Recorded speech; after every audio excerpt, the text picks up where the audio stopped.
अपने घर जाके सो रहा होता है, पर तभी उसको जिन्ना का कॉल होता है। जिन्नू से कहती है कि क्या तुम अभी भी सो रहे हो? जिन्नू कहता है कि हाँ मैं थोड़ा सा थक गया था। जिन्नू को बता दिया कि 2 बज गए हैं। ये सुन के जिन्नू एकदम से अपने बिस्तर से उठ जाता है। फिर जिन्नू से कहती है कि तुम्हें तो पता है ना आज पेरेंट टीचर मीटिंग है। जिन्नू पूछता है कि मुझे वहाँ कब तक आना है? जिन्ना बताती है 5 बजे। जिन्नू कहता है कि तुम चिंता मत करो, मैं लेट नहीं हूँगा। जिन्ना कहती है कि मुझे पता है, पर जब तुम यहाँ पहुँचोगे तो मुझे एक कॉल जरूर करना। जिन्नू को जिन्ना के होमरूम टीचर से मिला था। वो अपने कपड़ों को देखता है। वो समझ जाते है कि उसे कुछ अच्छे कपड़े पहन के जाना चाहिए। आगे हम देखते हैं कि जिन्नू बैंक में अपना डेबिट कार्ड और बैंक अकाउंट अपडेट करने आया होता है। बैंक की एक एम्प्लॉय जिन्नू का बैंक अकाउंट अपडेट कर देती है। तभी वो जिन्नू के अकाउंट में 1.4 बिलियन वॉन को देख के शॉक हो जाती है। वो जिन्नू से पूछती है कि तुम काम क्या करते हो? जिन्नू बताते कि मैं एक हंटर हूँ। बैंक एम्प्लॉय को पता होता है कि हंटर अच्छा खासा कमा लेते हैं। वो सोच रही होती कि जिन्नू कोई हाई रैंक का हंटर होगा। तभी मौके पे चौका मारते हैं। वो बैंक एम्प्लॉय जिन्नू को अपने बैंक में न्यू इन्वेस्टमेंट में इन्वेस्ट करने को कहती है, पर जिन्नू तुरंत मना कर देता है। जिन्नू के स्कूल आ जाता है। जिन्नू को देख के जिन्ना अलग ही मुंह बना लेती है। वो जिन्नू से कहती है कि तुम कौन हो? तुमने असली जिन्नू के साथ क्या किया? जिन्नू से पूछता है कि क्या मैं अच्छा नहीं दिख रहा? जिन्ना कहती है मुझे कोई आइडिया नहीं, कोई इतना कैसे चेंज हो सकता है? जिन्नू से कहता है कि मुझे तुम्हारे होमरूम टीचर से मिला था, क्या मुझे कोई स्लाइड के साथ ट्रैक सूट को पहनना चाहिए था? फिर जिन्नू को होमरूम टीचर के पास ले जा रही होती है। सारी लड़कियां जिन्नू को देख के शॉक हो रही थी। तभी जिन्नू से कहती है कि तुम तो काफी पॉपुलर हो और देखा जाए तो तुम्हारी कोई गर्लफ्रेंड भी नहीं है, क्या मैं इधर किसी के साथ तुम्हारी सेटिंग करा दूं? लेकिन जिन्नू उसके गाल पकड़ के खींचता है और उसे चुप करा देता है। आगे वो जिन्ना के होमरूम टीचर से मिलता है। जिन्ना के होमरूम टीचर जिन्नू से कहती है कि मुझे नहीं पता था कि जिन्ना का भाई इतना हैंडसम है। जिन्नू मन में कह रहा होता है कि वो भी इसी स्कूल से ग्रेजुएट हुआ है, पर वो इनसे पहली बार मिल रहा है। आगे वो टीचर जिन्नू को बताती है कि जिन्ना के ग्रेड्स काफी अच्छे हैं, वो दिल की भी बहुत अच्छी है, तो तुम्हें उसकी चिंता करने की कोई भी जरूरत नहीं है। मुझे उसके फ्यूचर की भी कोई चिंता नहीं है। तुम्हें तो जिन्ना का गोल पता ही होगा, उसे स्कूल के मेडिकल को अटेंड करना है। जिन्नू कहता है कि हाँ मुझे पता है। आगे टीचर बताती है कि जिन्ना के practical score, grades, report card सब कुछ एक्सीलेंट है। वो अपने गोल को हासिल भी कर सकती है, फिर भी उसमें कुछ ज्यादा प्रेशर मत डालना। जिन्नू कहता है मैं समझ गया। टीचर जिन्नू से कहती है कि तुम एक हंटर हो ना, अगर जिन्ना अवेक हो जाए तो तुम क्या उसे हंटर बनने दोगे? जिन्नू कहता है बिल्कुल भी नहीं। टीचर कहती है कि मैं समझ गई। मैंने तुमसे ये इसलिए पूछा क्योंकि एक स्टूडेंट स्कूल छोड़ना चाहती है क्योंकि वो अवेक हो गई है और वो कुछ दिनों से स्कूल में भी नहीं आ रही। अगर ऐसे चलता रहा तो स्कूल को उस पर एक्शन लेना होगा। अगर वो हंटर भी बन गई तो कोई बात नहीं, लेकिन कम से कम उसे अपना ग्रेजुएशन तो कंप्लीट करना चाहिए। जिन्नू उसे पूछ रहा होता है कि उसकी रैंक क्या है। टीचर बताती है कि मुझे हंटर के बारे में कुछ खास तो पता नहीं, लेकिन जितना मैंने सुना है उसका रैंक सबसे लोएस्ट है। जिन्नू समझ जाती है कि उसका रैंक ई है और जिन्नू खुद भी एक ई रैंक हंटर रह चुका है, तो वो समझ जाता है कि उससे मरने में जरा सा भी टाइम नहीं लगेगा। टीचर जिन्नू से कहती है कि अगर तुम्हें कोई परेशानी नहीं है तो तुम क्या एक काम करोगे? वैसे वो जिन्ना की एक फ्रेंड है, तो क्या तुम उसको कम से कम स्कूल फिनिश करने के लिए मनाओगे? जिन्नू उनसे कहता है कि क्या वो जिन्ना की फ्रेंड है? टीचर कहती है उसका नाम है हान सोंगी। फिर हमें इवनिंग में दिखाते हैं जहाँ जिन्नू एक अपार्टमेंट के नीचे आकर खड़ा था। तभी वहाँ पे एक लड़की आती है जो कोई और नहीं बल्कि सोंगी ही होती है। सोंगी जिन्नू से कह रही होती है कि मिस्टर आप यहाँ पे क्या कर रहे हो? क्या आप वही हंटर हो जिसे टीचर ने मुझसे बात करने के लिए कहा था? जिन्नू सोंगी को उसकी और जिन्ना की फोटो दिखाता है और पूछता है कि क्या तुम इस लड़की को जानती हो? क्या तुम इस लड़की की फ्रेंड हो? सोंगी कहती है कि हाँ ये तो जिन्ना है। क्या उसके बड़े भाई है? मैं आपसे मिलने हॉस्पिटल में आई थी जब आप एडमिट थे। अब मुझे सब समझ आ रहा है, आप मेरे होमरूम टीचर को कैसे जानते हो, क्योंकि आप जिन्ना के बड़े भाई हो। जिन्नू उसे कहता है कि वैसे हमारी कुछ ज्यादा जान पहचान नहीं है। फिर जिन्नू उसे डेंजन के बारे में बताने लगता है। रेगुलर अटैक मैजिक बीस पे काम नहीं करते, तुम्हारे पास एक हथियार होना चाहिए, पर तुमने हथियार भी ले लिया तो वो ज्यादा नहीं टिकेगा, तुम्हें बार बार उन्हें खरीदना होगा। इसलिए ई रैंक हंटर को प्रॉफिट कमाने में बहुत ज्यादा मुश्किल होती है। क्या तुम बिना हथियार लड़ने के बारे में सोच रहे हो? ये मत कहना कि तुम बस पैसे कमाने के लिए हंटर बनना चाहती हो। लेकिन सोंगी जिन्नू से कह रही होती कि आप यहाँ पे मुझे लेक्चर देने आ रहे हो तो इसके बारे में भूल जाओ, आप भी तो मेरी तरह एक ई रैंक हंटर हो। जिन्नू मन में कह रहा होता है कि मुझे पता था कि ये लड़की जिद्दी होगी। खैर मैं भी तो ऐसा ही था। वो उसे कह रहा था कि चिंता मत करो, मैं तुम्हें यहाँ क्विट करने के लिए मनाने वाला नहीं हूँ। जिन्नू मन में कहता है जब तक तुम उस खतरनाक दुनिया को अपनी आंखों से नहीं देखोगी तुम्हें कुछ भी समझ नहीं आने वाला। सोंगी कहने लगती है कि तो आप यहाँ पे क्यों आए हो? जिन्नू उसे कहता है कि मैं तुम्हें ग्रेट हंटर बनाने वाला हूँ। फिर हमें एयरपोर्ट को दिखा दे जहाँ हम डोंगसू आया होता है। उसका वेलकम करने जिनचुल भी आया था। डोंगसू जिनचुल से कहता है कि हंटर गिल्ड को मुझसे क्या काम, तुम यहाँ पे क्या करने आए हो? वैसे तुम्हें देख के मुझे अच्छा ही लगा है। जिनचुल उसे कहता है नॉर्मल सी बात है, एक एस रैंक का हंटर कोरिया में आया है, इसकी इन्फॉर्मेशन हमारे सर्विलियंस डिवीजन टीम को पहले से ही पता चल गई थी। डोंगसू से कहता है कि क्या सर्विलियंस टीम तुम अभी भी उस बुड्ढे चेयरमैन गोगुन के लिए काम करते हो? तुम उसके राइट हैंड हो ना? अगर मैं तुम्हारी जगह होता तो मैं उस बुड्ढे की बैंड बजा के खुद राज करता। जिनचू उसे कहता है कि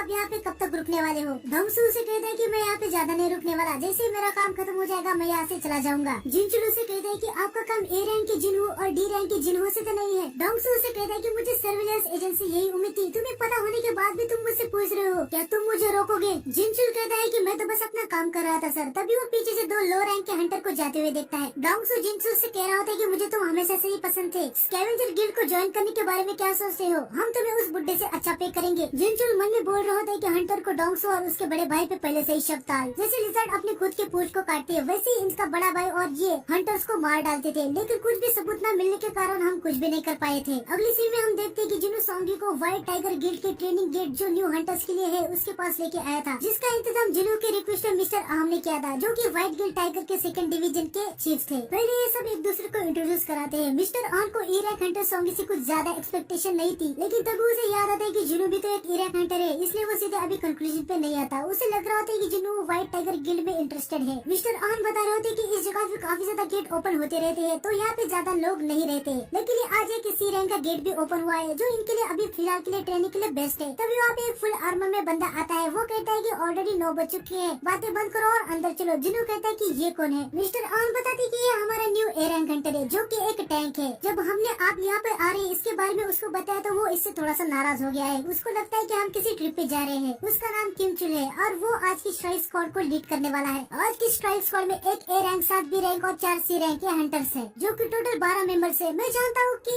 ए रैंक और बी रैंक हंटर्स सी गेट के लिए ज्यादा ही है, माना कि उनकी रैंक ज्यादा है, लेकिन वो न्यू हंटर्स है। जिन्हो कहता है फिर भी ए रैंक और बी रैंक कुछ ज्यादा ही हो गए। वो मन में सोचता है कि इस रेट से कुछ भी सीखने को नहीं मिलेगा, लेकिन इससे सोंग को जरूर पता चलेगा कि हायर रैंक के हंटर के सामने ए रैंक कुछ भी नहीं कर पाते। आगे वो डंजन के अंदर जाने लगते हैं, लेकिन जैसे ही जिन्हो अंदर जाने लगता है उसे अजीब सा फील होता है और हम देखते हैं कि डंजन पूरा का पूरा रेड कलर में बदल जाता है। जिन्हो को खतरा सेज होता है। वो समझ जाता है कि उनको यहाँ से जल्दी से जल्द निकलना होगा। वो बाहर आने की कोशिश करता है पर नहीं आ पाता। वो जाते समय मिस्टर आन से कहता है कि मेन स्ट्राइक को जल्द से जल्द कांटेक्ट करे। आन भी समझ जाती है कि अभी मेन स्ट्राइक को कॉल करने से कुछ नहीं होने वाला है, इसलिए वो सीधा वाइल्ड गिल्ड के मास्टर को ही कॉल लगा देते हैं। मिस्टर आन मास्टर से कहते हैं कि एक सी रैंक का गेट अचानक से रेड गेट में बदल गया। ये सुनने के बाद व्हाइट टाइगर गिल्ड का मास्टर एस रैंक का हंटर बेकिनो वहाँ खुद आ रहे होते हैं। आगे हमें एक बार फिर डोंगसू और जिनचुल को दिखाते हैं। डोंगसू जिनचुल से पूछता है कि मेरे भाई के अंतिम संस्कार का क्या हुआ? जिनचुल बताता है कि दुर्भाग्य से उसकी बॉडी ही नहीं मिली, क्या आप उसकी कब्र से मिलना चाहते हैं? डोंगसू कहता है कि नहीं, जो मर चुका है मुझे उसमें कोई भी इंटरेस्ट नहीं है, मैं जो बाकी कचरा बचा हुआ है उसमें इंटरेस्टेड हूँ। जिनचुल पूछता है कि तो मैं आपको कहाँ पे छोड़ू? डोंगसू कहता है और कहा, डंजन के पास, मुझे उन बेवकूफों को ढूंढना है, अगर वो हंटर है तो वही मिलेंगे। जिनचुल कहता है कि कोरिया में तो काफी तरह के गेट्स है, तो आप उनको कैसे ढूंढोगे? डोंगसू अपने मोबाइल में देखता है और उसे पता चल जाता है कि ई रैंक का हंटर जिन्हो अभी अभी किसी डंजन में गया है। डोंगसू जिनचुल से कहता है कि डंजन के रूल्स बाहर की सोसाइटी से अलग है, तुम समझ गए ना मैं क्या कहने की कोशिश कर रहा हूँ? अगर मैं उसे डंजन के अंदर दफनाऊं या नहीं ये मेरी चॉइस होगी, तुम बस अपने काम पे ध्यान दो। जिनचुल कहता है कि मैं समझ गया सर। हमें जिन्हो और बाकी हंटर्स को दिखाते हैं जो अलग ही डायमेंशन में आ जाते हैं, जिधर हर तरफ बर्फ थी। उनको कुछ समझ नहीं आ रहा होता है कि वो लोग कहाँ पर आए हैं और गेट भी गायब हो जाता है। जिन्हो को फिलहाल यहाँ पे कोई गड़बड़ तो महसूस नहीं होती। सोंगी जिन्हो से पूछ रही होती कि कुछ तो गलत हुआ है ना, तभी उसपे कोई बर्फ के तीर से हमला कर देता है। जिन्हो उसे बहुत ही आसानी से पकड़ लेता है और उसे तोड़ देता है, लेकिन दूसरे एक मेंबर के सिर पे वो बर्फ का तीर लग जाता है और इनको पता चल जाता है कि इन पे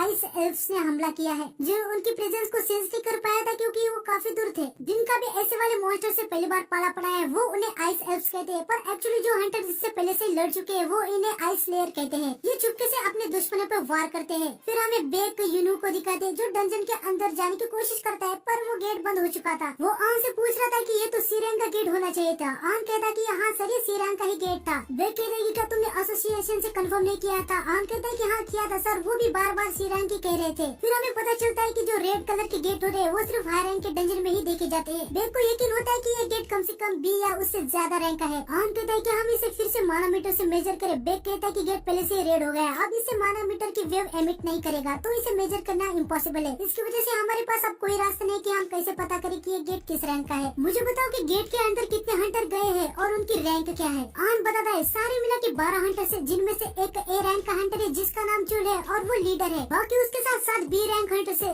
बेक मन में सोच रहा होता है कि ये गेट पक्का बी या ए रैंक का ही होगा। अगर ये एस रैंक का होता तो पूरे देश को इमरजेंसी सिचुएशन में डाल देता। आगे वो सभी को बताता है कि अगर ये गेट बी रैंक का होगा तो कम से कम 3 या उससे ज्यादा ए रैंक हंटर चाहिए। अगर गेट ए रैंक का होगा तो 1 या उससे ज्यादा एस रैंक हंटर या फिर 10 ए रैंक हंटर होने चाहिए। इसका मतलब ये है कि अगर ये गेट ए या फिर उससे ज्यादा रैंक का होगा तो उनके बचने के कोई चांस नहीं है। किस्मत अच्छी हुई तो ए और बी रैंक के कुछ हंटर बच सकते हैं। तभी आन कहता है कि एक और पल्सर गेट के अंदर गए है जिसपे मेरी कुछ नजर है। बेक कहता है कि क्या एक हंटर जिस पे तुम नजर रखे हो कौन है वो, उसकी रैंक क्या है, ए या बी। लेकिन आन अपनी मुंडी हिला के नहीं कहता है। बेग खुशी से कहता है क्या तुम कहना चाहते हो वो एक एस रैंक का हंटर है जो हमारे न्यू हंटर के साथ गया है। आन बेग से कहता है कि नहीं सर वो एक ई रैंक का हंटर है। फिर हमें डंजन के अंदर का सीन दिखा दे जहाँ जुनू समझ जाता है कि वो जो एल्फ स्लेयर है ना वो पहले कमजोर हंटर पे वार कर रहे हैं। जुनू मन में कह रहा होता है कि अगर वो यहाँ पे 2 महीने पहले आता तो इनके जो तीर है ना वो उसको लग सकते थे। आगे वो कह रहा होता है कि तुमको तो मैं अपने हाथों से ही मारूंगा। तभी क्यूमचुल कहता है कि तुम लोग में से शायद किसी ने अब तक नोटिस नहीं किया होगा पर फिलहाल हम एक रेड गेट के अंदर है। इसका मतलब है कि कोई भी इस डंजन के अंदर नहीं आ सकता। ये गेट तभी ओपन होगा जब हम सारे मर जाए या फिर डंजन ब्रेक हो जाए। सॉन्गी जिनू से पूछ रही होती कि मिस्टर ये रेड गेट क्या होता है। जिनू बताता है कि ये एक स्पेशल गेट है जो दूसरे डायमेंशन से कनेक्ट है। जैसे कोई इसके अंदर अपना पैर रखता है उसका बाहर वाली दुनिया से कनेक्शन कट हो जाता है। इससे भाग नहीं सकते जब तक डंजन को बॉस को आना ना दे या फिर डंजन ब्रेक ना हो जाए। दूसरे शब्दों में मैं कहूँ तो यहाँ पे